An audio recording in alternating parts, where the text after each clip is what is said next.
ایک دور وہ ہوتا ہے کہ جس دور میں گناہ کرنا بہت مشکل ہوتا ہے کیونکہ ماحول گناہوں سے پاک صاف، اور ایک دور وہ ہوتا ہے کہ گناہ کرنا بالکل آسان کیونکہ چاروں طرف سے گناہ کے سورسز پھیلے ہوئے ہوتے ہیں۔ آج کا دور وہی ہے۔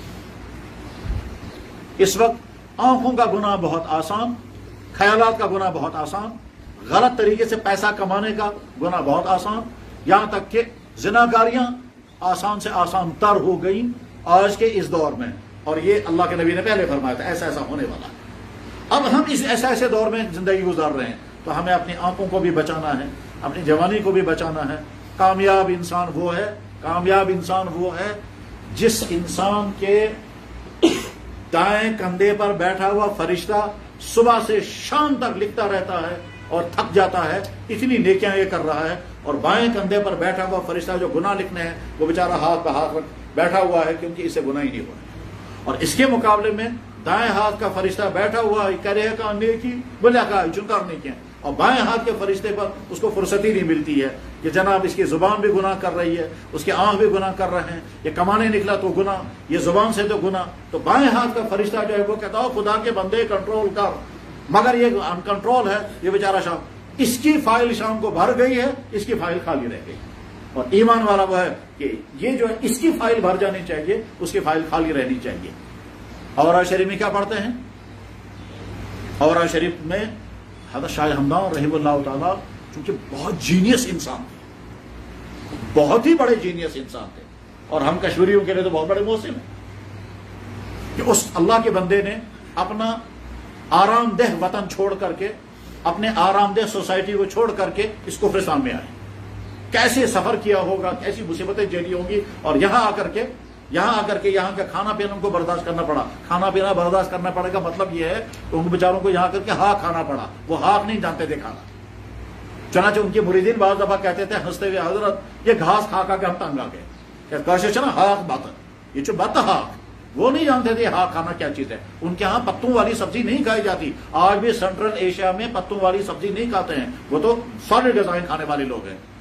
جیسے اس علاقے کے لوگ جو ہیں وہ دال روٹی کھانے والے ہیں، اس علاقے کے لوگ جو ہیں وہ گوشت کھانے والے ہیں۔ یہ بیچارے کشمیری پر ہاک بت گئے چاہو، یہ ہاک بت یہاں کا ہے۔ وہ جو بزرگ ان کے ساتھ آتے تھے وہ ہاک بت کھاتے کھاتے تنگ آ گئے تھے، لیکن برداشت کیا انہوں نے۔ تو شاہ ہمدان رحمہ اللہ تعالیٰ کے ذریعے ہم کو اسلام کی دولت ملی ہے۔ اللہ تعالیٰ شانوں کے قبروں کو نور سے منور کر دے، اس شخص نے اپنے پورے خاندان کو وہاں سے اجاڑ کر کے اعلیٰ کرنا چاہے تاکہ یہ کفرستان اسلامستان بن جائے، اور بنا الحمدللہ۔ انہی کے وہ قربانیاں تھیں، اور دعوت کی بنیاد پر یہاں کے لوگوں نے اسلام قبول کیا، نہ کوئی پریشر، نہ کوئی لالچ، نہ کوئی دباؤ، بس اللہ کا بندہ، اللہ کا فیصلہ، اللہ کے بندے کی دعوت، اور دھڑا دھڑ لوگوں نے اسلام قبول کیا، اور اسی اسلام پر ہم قائم ہیں الحمدللہ۔ تو حضرت نے جب وہ اوراد لکھی تھی، اس اوراد میں ایک جگہ جملہ نقل فرمایا، اس جملے سے پہلے ان کے ہاں حدیث کا ایک تصور ہے۔ حدیث مبارک میں ہے، بخاری میں حدیث ہے کہ صبح اور شام فرشتوں کی ڈیوٹیاں چینج ہو جاتی ہیں۔ دن کے فرشتے اعمال لکھ رہے تھے، شام کو فرشتے واپس جاتے ہیں، رات کے فرشتے اعمال لکھنے کے لیے آئیں گے، وہ رات کو اعمال لکھیں گے۔ یتعاقب ملائکۃ اللیل والنہار، شفٹنگ ہوتی ہے فرشتوں کی رات و دن کی۔ تو صبح کو فرشتے رات کے اعمال لکھ رہے تھے وہ واپس جائیں گے، اور صبح کو فرشتے آئیں گے وہ کھاتا کھولیں گے۔ اب یہ ہے وقت، صبح کا ٹائم، صبح کا ٹائم، رات کے فرشتے کھاتا بند کر کے واپس، اور دن کے فرشتے کھاتا کھولیں گے۔ اس تصور کو سامنے رکھ کر اب شاہ ہمدان کیا کہتے ہیں؟ مرحبا بالصباح الجدید، مبارک صبح ہو گئی، نئی صبح آ گئی۔ مرحبا بالملکین، دونوں فرشتوں ویلکم، دونوں فرشتوں کو میں مبارک کرتا ہوں۔ بالملکین الکاتبین، جو لکھیں گے، الشاہدین، جو روزن گواہ، عادلین، برابر صحیح لکھیں گے۔ حیاکم اللہ تعالیٰ فی غرۃ یومنا ھذا، میں آپ دونوں فرشتوں کو مبارک کرتا ہوں، تشریف لائیں۔ پھر اکتبا فی صحیفنا اولا بسم اللہ الرحمن الرحیم، یہیں سے کہتا ہے آپ جو صحیفہ لکھ رہے ہیں میری طرف سے پہلے بسم اللہ لکھ دیجیے۔ تصور کیا دیا، وہ انسان فرشتے عامد۔ اب ہم ان سے درخواست کر رہے ہیں آپ کھولیں کھاتا ہے اور دیکھیں بسم اللہ الرحمن الرحیم۔ پھر وشہدا، تم دونوں فرشتے گواہ رہو، بیاننا نشہد اللہ الہ الا اللہ، کہ میں گواہی دے رہا ہوں اللہ میرا اللہ اور محمد رسول اللہ میرے نبی۔ یہ جملہ یہاں پر بھی اور آگے بھی ایک جگہ پہ ہے۔ پھر فرمایا علی ہذہ شہادۃ نحیا وعلیہا نموت انشاءاللہ، کچھ تو ایسے وعدہ کر رہا ہوں میں یہ جو گواہی دے رہا ہوں اسی کے مطابق میں زندگی گزاروں گا انشاءاللہ. مجھے یاد ہے ہم مدینہ طیبہ میں تھے, اللہ تعالیٰ پھر پہنچائے اور سب کو پہنچائے, اور مقبول حج بھی مقبول, عمرہ مقبول, مدینہ کے حاجی نصیب ہو. ہم مدینہ منورہ میں تھے, صلاۃ و سلام پیش کر کے باہر نکلے, باہر صحن میں بیٹھے ہوئے تھے ہمارے کشمیری حاجی صاحب باہر بیٹھے ہوئے تھے, ادھر سے ایک مولانا صاحب آئے, ہم کو نہیں معلوم یہ کون صاحب ہیں, وہ آئے, انہوں نے ہم کو دیکھا, اس کو لگا ان چکش, تو نزدیک آ کر اس نے پوچھا ہم لوگ کہاں کے ہو. جو ہی اس نے اردو میں بات کی تو ہم سمجھ گئے اردو بولنے والا ہے. جب اس نے کہا ہم کو کہاں کے ہو تو میں سمجھ گیا یہ کہاں کا آدمی ہے, اس کے لینگویج کا انداز ایسا تھا, میں سمجھ گیا یہ کون سے علاقے کا ہے. پار میں وہ آ کے بیٹھ گئے. بیٹھنے کے بعد انہوں نے کئی باتیں اس وقت سکھائی. انہوں نے کہا کیا آپ لوگ یہ چاہتے ہو کہ آپ کے والد کا نام اللہ کے نبی کے دربار میں پہنچ جائے؟ تو میں حیران ہو گیا یہ کیسے کہتے ہیں. تو شو ویسا کیا تم لوگ چاہتے ہو تمہارے والد کا نام نبی کی بارگاہ میں پہنچ جائے؟ تو میں نے بات کی, میں نے کہا سب حرام نہیں چاہے گا, پر کیسے؟ اس نے کہا آپ نے پڑھا ہوگا حدیث میں ہے, اللہ کے نبی علیہ السلام نے ارشاد فرمایا جب مسلمان درود شریف پڑھتا ہے تو مجھے وہ پیش کیا جاتا ہے اور یہ کہا جاتا فلاں ولد فلاں, یہ ولد فلاں میں تمہارے باپ کا نام آ گیا اور باپ کا نام تمہارے قبر مبارک کے اندر پیش ہو گیا. یہ تو بات صحیح ہے, ایک بات تو صحیح ہے. دوسری بات اس نے پرچہ نکال کر دیا, اس پرچے میں حدیث تھی.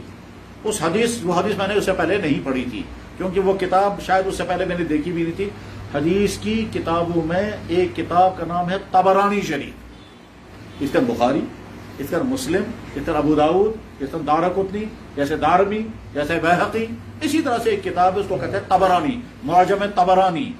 وہ تقریباً 22 جلدوں میں حدیث کی کتاب ہے. امام طبرانی بہت بڑے محدث گزرے ہیں, انہوں نے کتاب لکھی ہے معجم صغیر, معجم اوسط, معجم کبیر.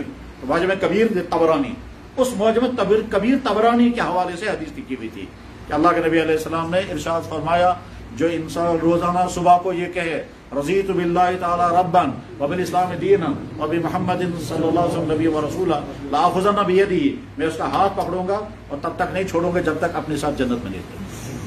اس نے کہا یہ پرچہ میرے ساتھ لے لیا اور ہمیشہ روٹین بناؤ, یہ روزانہ صبح تم پڑھے. میں نے کہا ٹھیک ہے انشاءاللہ میں کوشش کروں گا, عمل کریں گے. باقی کشمیری جو ہمارے ساتھ تھے سارے نہیں کرو وعدہ کرو اسے. اس کے بعد تیسری بات اسے بڑی مزیدار سمجھائی, کہنے لگے کیا آپ لوگ یہ چاہتے ہو کہ 1.5 سیکنڈ کے اندر تم کو 1.5 ارب نیکیاں مل جائیں؟ میں نے کہا جی کیسے؟ کہنے لگے حدیث میں, آپ اسے حدیث دکھائی, کہتے ہیں حدیث میں ہے اللہ کے نبی علیہ السلام نے فرمایا جب کوئی ایمان والا دوسرے مسلمانوں کے لیے دعا کرتا ہے تو ہر مسلمان کے بدلے میں 1 نیکی اس کو ملتی ہے. اب اس وقت دنیا میں 1.5 ارب مسلمان ہیں. جب تم کہو گے اللہ مغفر للمسلمین والمسلمات تو تم کو 1.5 ارب نیکیاں مل جائیں گی, اور اس میں پڑھنے میں 1.5 سیکنڈ لگتا ہے. پھر اس نے کٹ سے حدیث دکھائی, کہتے یہ ہے حدیث کی کتاب, اور شاید وہ علامہ ابن حجر عسقلانی رحمہ اللہ تعالیٰ کی حدیث کی کتاب ہے, اس میں وہ حدیث تھی. بہرحال میں جو عرض کر رہا تھا وہ یہ کہ آدمی ہر وقت یہ سمجھے کہ میرے ساتھ فرشتے 2 لگے ہوئے ہیں اور وہ کھاتا میرا تیار کر رہے ہیں.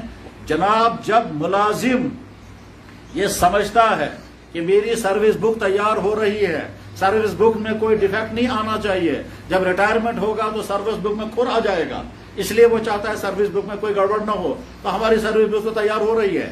اور سروس بک دائیں ہاتھ کا فرشتہ بھی تیار کر رہا ہے, بائیں ہاتھ کا فرشتہ بھی تیار کر رہا ہے. میں زبان سے جو بولوں گا اچھا ہے تو یہ لکھے گا, برا ہے تو یہ لکھے گا. میں نے آنکھ سے دیکھا, اچھا دیکھا تو یہ لکھے گا, برا دیکھا تو یہ لکھے گا. میں نے کمایا, صحیح طرح سے کمائے گا تو یہ, اور غلط طریقے سے کمایا تو یہ لکھے گا. تو ہر وقت انسان کی سروس بک تیار ہو رہی ہے. اس سروس بک کو قیامت دن کھولا جائے گا. جب ایمان والے کو یہ تصور رہے گا تو پھر انسان اپنی زندگی کو صحیح ٹریک پر آسانی کے ساتھ چلا سکے گا. اللہ تعالیٰ شان و حافظ عمل کرنے کی توفیق عطا فرمائے. بس آخری بات